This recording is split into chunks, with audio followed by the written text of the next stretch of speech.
Hello everyone, I'm really excited to be here and present to you my research, Flavorful Encounters, an exploratory study unveiling the experiences of night market vendors in Los Angeles. In Los Angeles, street vendors have historically been subjected to laws that deem their entrepreneurial endeavors as unlawful.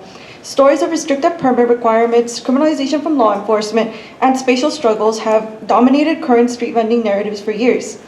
These challenges have reinforced stigmatization, undermining street vending as a legitimate form of economic and cultural participation. This research specifically focuses on night market vendors, who represent a growing segment of the street vending community. Night markets in Los Angeles context are typically open-air markets where vendors congregate, usually in empty parking lots or in the sides of the street. With the presence of cultural delights ranging from aguas frescas to birria tacos, community members can immerse themselves in a culinary paradise that functions as a vital economic space. By interviewing night market vendors directly about their experiences, I seek to effectively center their voices in conversations about vending. This research will recognize their individual stories by highlighting their beginnings, moments of success, and moments of adversity.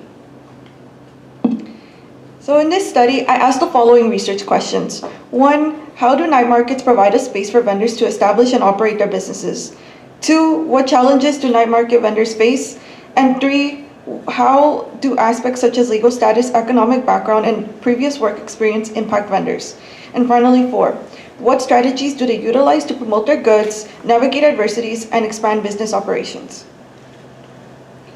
So my methodology is a mixed methodological approach that includes ethnography, photography, and oral history interviews. So during the summer of 2024, I went to different night markets around Los Angeles, and I collected 7 oral history interviews from night market vendors in order to learn more about their personal stories. I was surprised when one of the vendors I interviewed invited me to a farmer's market where they also vended at. This is where I ended up conducting interviews with 5 more vendors who worked at the farmer's market to see the types of differences in experiences I would find. So for the vendors that I interviewed, their business ventures range from nails, homemade chamoy, self-made candles, cups with custom designs, cookies, art, coffee, and even dog treats. So interview questions were about their personal motivations, struggles, and operational management to best understand the nuances of vending practices. Vendors spoke about the mistakes that they made in the beginning of their journeys, the supplies that they had to invest and purchase in, and the fulfillment they felt being self-employed. These conversations were deeply impactful to me as they provided an insight into what it's like running these small businesses. In addition to speaking with vendors, I also interviewed one night market organizer and the organizers of the farmers market to gain insights in the curation and maintenance of these spaces. These interviews helped me uncover the process of becoming instituted inside of a market, the fees that they have to pay for space, and the regulations that they enforce. So night markets are more than just spaces for buying and selling. They can connect people to not only their culture but to each other. Vendors do not only offer products, but in a way they create powerful experiences that evoke nostalgia and a sense of belonging. And this vendor story is a powerful example of that. Their main business venture is selling candles, but they also sell car air fresheners, incense, sprays, and much more. When I spoke to him, he made it clear that his business is much more than just selling a product. It is about helping customers reconnect with memories of Mexico, using scents to transport them to places that may no longer be able to return to.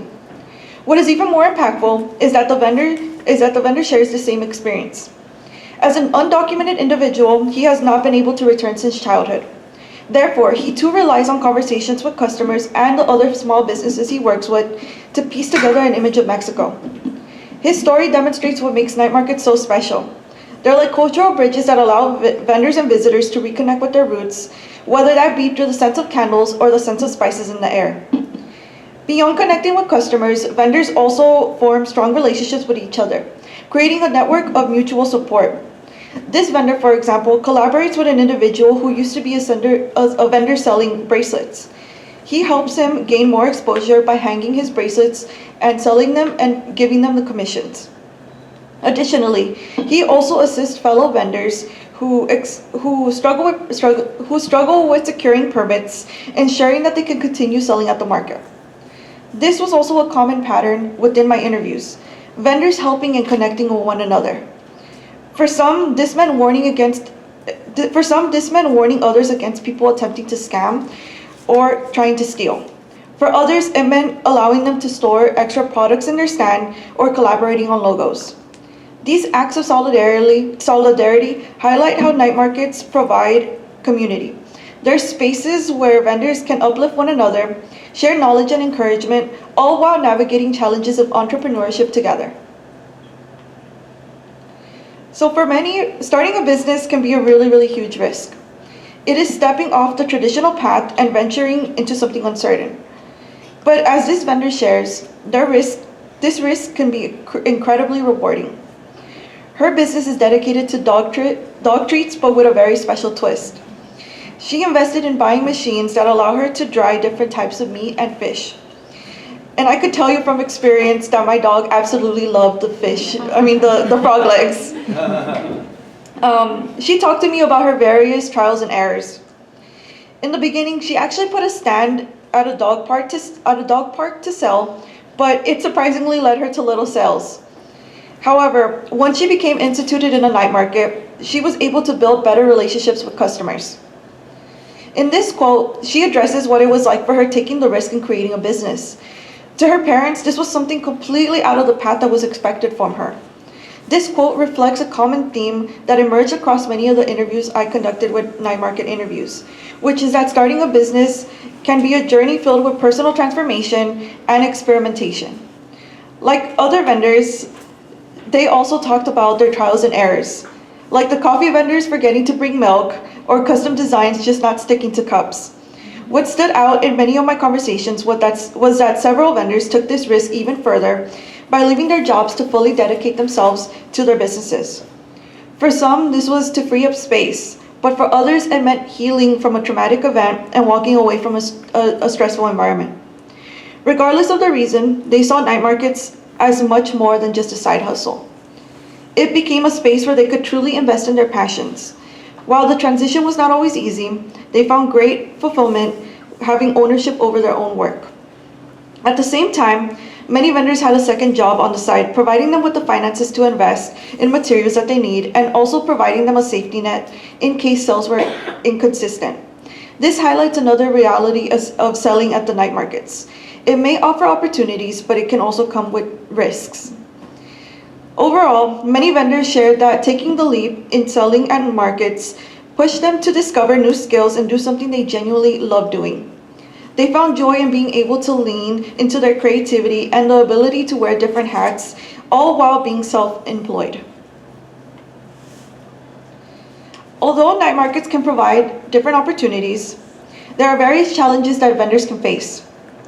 Throughout my interview, several vendors shared concerns about the rising fees and the slowing down of foot traffic at their markets. One of the vendors I interviewed started their business selling cookies and homemade pastries at a night market. However, she became frustrated with the rising rent and she eventually decided to switch to a farmer's market, which is the one that I visited.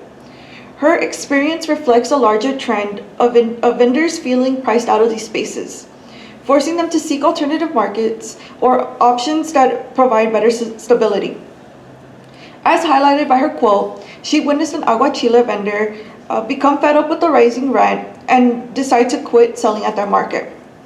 Other vendors I spoke to also talked about the lack of promotion in social media advertisements that were given to them compared to the vendors that sold food. This lack of visibility made it harder for non-food vendors to attract customers, adding just another layer of difficulty in sustaining their businesses. Now, in conversations that I had with market organizers, they also pointed out their own struggles in maintaining the market.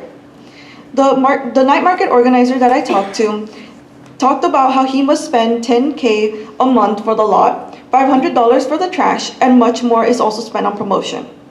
He charges $90 a day for a 10x10 canopy and $400 for a month, which includes every Friday, Saturday, and Sunday.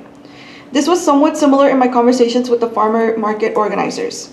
At first, they charged $35 for an artisanal vendor, which is a 10x10 spot, and $70 for hot food vendors. Eventually, they transitioned to $50 for a shared spot, which is also a 10x10, However, after 2 vendors let them know that they were not making any sales and therefore would not be able to return, they decided to implement a new regulation. After fine-tuning it, they now charge 10% gross income to all vendors with a cap of $35 if they're a 10 by 10 vendor or $70 if they're a hot food vendor. These conversations highlight the financial balancing act that both vendors and organizers must face. While vendors struggle with rising costs and inconsistent sales, organizers must cover expensive operating costs to keep the market running. This raises further questions about who can afford to stay and who gets pushed out. So in conclusion, this research seeks to uplift the contributions of vendors, often Latinx immigrants, who play a vital role in the informal economic sector and in nourishing our communities. By shifting the focus from criminalization, this study highlights the creative innovations of vendors by documenting their stories and allowing them to emphasize their lived realities. I want to sincerely thank and appreciate all of the wonderful individuals that I talked to and got to know. Just hearing them speak to me about their early beginnings and their journey was really, really fun and inspiring. So if you can, I would love to remind you all to support your local vendors. Thank you, and here are my references.